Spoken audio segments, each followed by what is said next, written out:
Welcome back, Thrivers. Check out the new puppy. This is Honey Bear. She's so little. Hi, Honey Bear. Welcome back, Thrivers. Oh my gosh, I know it's been a little while. So this is another one-cut edit video that's going to go straight up as soon as I finish filming this. I want to catch you up. There's been a lot happening in the garden. A lot is growing. Firstly, I'm not sure if I have filmed this, but we got some blueberries as an experiment from Java, tropical blueberries. They came in a box and I planted them and they have started to grow new leaves. So from about here up, there's some new leaves. We've got 4 of them. We will create a proper area for them. They're going to be in this particular area. But yeah, they're definitely doing well so far. Whether they fruit or not, we will see. But check out down here the gardens. What do you think? You ready? There's some beautiful colors here. I love the random orange one at the end here. Such stunning. This is Cosmos. Really beautiful flowers that really help with pest control, which we're having some issues with, but I'm going to talk to you about that in a second. So we've got some sunflowers, the rocket. I'm having salad from rocket and some kale. We've got curly leaf kale. We've got some red spinach. We've got some red amaranth, which I eat the leaves. Then check out the cucumbers. We are getting so many cucumbers. It's insane. Oh my gosh, I didn't see that one up there. Can you see? Hang on. Hang on. Look at that guy. And that guy. So there is a lot. The pumpkins are having a moment.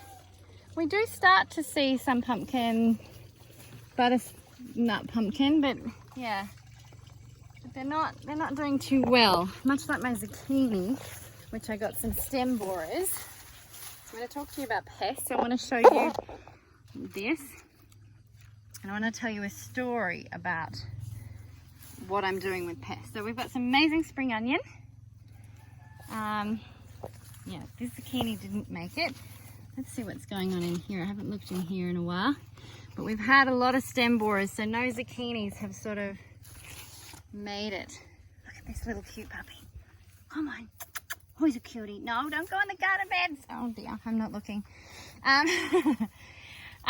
We are actually successfully growing some coriander under the roof here. So we're just under the roofing because the rains are super heavy here, although it is dry season. And it is proving to be dry season. Beautiful tomatoes coming along, but we do have a lot of blight. I think that's what that's called. These plants are not doing very well at all, these tomatoes. I did try to cut away the blight, but it still seems to come back. We've got celery. So I eat these sort of like celery leaves, but they're not celery, but they grow a big bulb.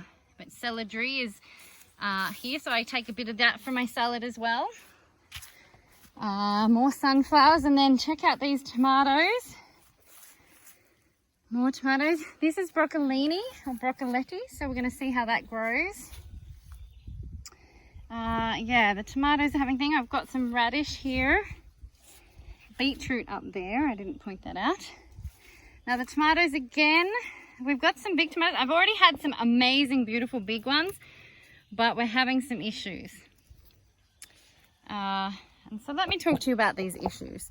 So the first thing my gardener wants to do is get rid of the pests. What he wants, he's trying to pick them off because he knows I don't want any chemicals. And then he tried to use a bit of lime, which, you know, at least he was trying to follow the lines of no chemicals, but I explained to him that lime can actually kill some of the beneficial insects as well. Now, what I am really, really passionate about, and something I learned at Syntropic Agroforestry, is that insects, pests, are messengers. If we can understand why they are there, is there an extra amount of food source for them? What are they doing? Is there a home that they want? Are there a lack of predators around? Why is there an imbalance? Same with the fungi, with the diseases and things. What is nature trying to tell me? I don't want to fight nature, because if you try and fight nature, if you kill a bug, it's just going to come back if you haven't fixed the symptom. I mean, if you haven't fixed the reason, the cause, the symptoms will keep coming back. And so that is what's happening at the moment. Look at the lemon balm here. I am letting things be eaten. I said to him, I don't care if everything gets killed. I'm trying to understand. I'm trying to learn why. The blight and the things that are happening with the tomatoes, I did try and clean them up and keep it healthy, but it could be something that's in the soil, the fungus. Please comment below if you know anything. I want to gather all information. But the idea of thriving with nature for me is understanding why something is happening. And so what does nature do to counterbalance that? Rather than adding in an organic fertilizer or an organic pesticide or all those kind of things, I want to find the balance between another plant. So maybe I need to attract more predators around that plant if it's a pest issue. If it's a fungicide, maybe there's certain microbes that are missing in my soil that will balance out that. So that is what's happening at the moment. I've got some other type of, I can't remember the name of that one. Anyway, some other beautiful flowers that are there to attract. But let me take you for a walk down through the gardens. So we will be, you're not supposed to be on the beds. We will be planting these soon, which is very exciting. I'm currently trying to plan it out, a little bit more planning, but it's proving a little bit difficult in my brain. But yeah, I've got this garden planner that I'm playing with, and I'm also created my own spreadsheets. So let's just take a moment to look at this cuteness. Hey, honey bear, say hi to everybody. Hi. Who's kitty? So there you go. There's the veggie gardens. And then look at these cacaos. Who has seen, this is a chocolate tree.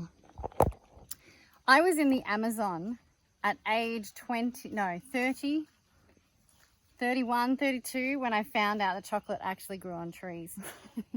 Now I have chocolate growing in my own place, so that's pretty exciting. So these are looking pretty amazing. The cacao pods will grow. They grow directly from the trunk, which is kind of cool. And hopefully we'll have some of my own cacao. Now we've built these, this is going to be a mix of sort of medicinal plants, gingers, roots, all sorts of things. I've just noticed the camera's dirty. There we go. Cute puppy. So this area is the walkway between the sort of personal area and the farm.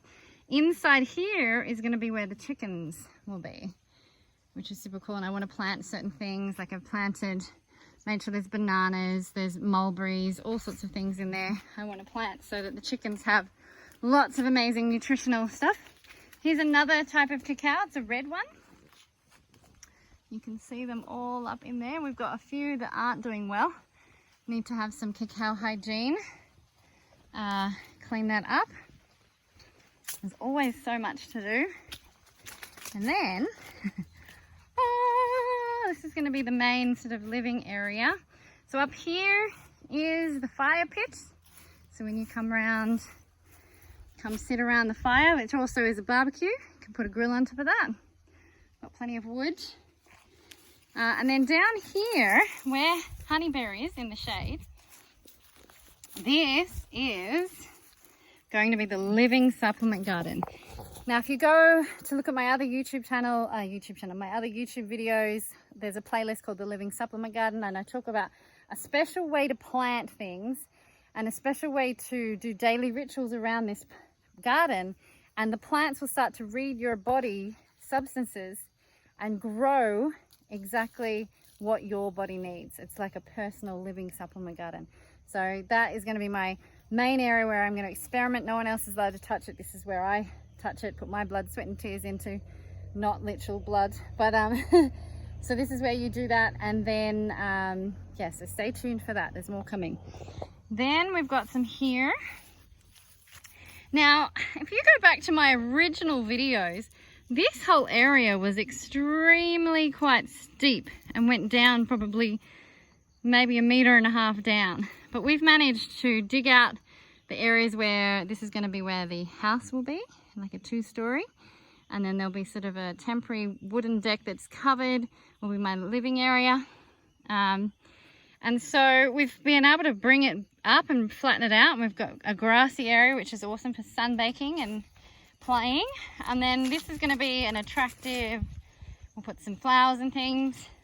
Now what's amazing is this is called vetiver grass. Vetiver grass, the roots can grow up to 3 meters long, and they will really help stabilize this. So I don't know how far you can see, but it's actually almost probably 2 meters down that we've managed to build this up. And there is barley. You can just see a whisper of it down in the sort of misty area of it. That is the view of barley. So if we have a look back here, there's the famous mangosteen tree. So if you go back and watch original videos of when I first got the land and everything, you will see that tree. That's super exciting.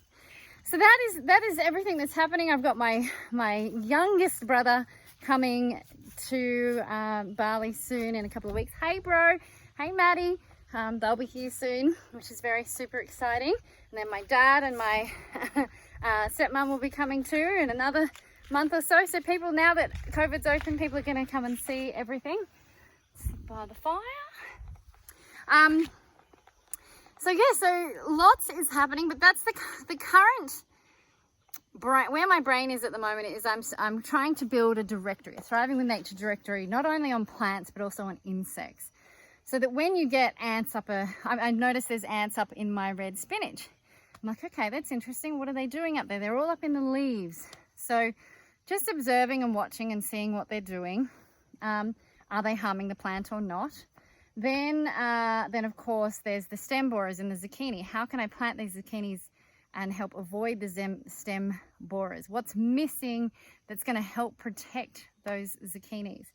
That is the thought process that's going on, and I'm building a directory firstly for myself so I can help find this balance, but then I want to share it with you all because I truly believe, sorry, honey bear, look at her. I truly believe that you can, if you understand nature, you can find that balance. So if you haven't subscribed, come subscribe, because there is a lot going to be happening here in the farm. Behind me, that area, I'm going to be doing a bit of a mini syntropic agroforestry area before I do it on the larger area of the land. We've got lots of veggies to plant. We've got visitors and guests coming, including a group that are coming up to have a look at the farm. So it is all happening here. I'm very, very excited. And I'm going to be teaching you along the way, sharing what I learn. If I know that some grubs, for example, that eat the lettuce, there's certain parasitic wasps that you can attract through flowers that will eat those bugs, and so then the balance happens. So that's what we're waiting for, and I'm hoping to show you examples of that as we go. But thank you so much for watching until this. I really appreciate you. Stay subscribed. I know these videos are a little bit more sporadic, but I will be getting back into it as soon as I have that extra hands on board. But until then, you get these awesome raw cuts. I hope you enjoy them. Give me a thumbs up, and I'll see you in the next one. Bye.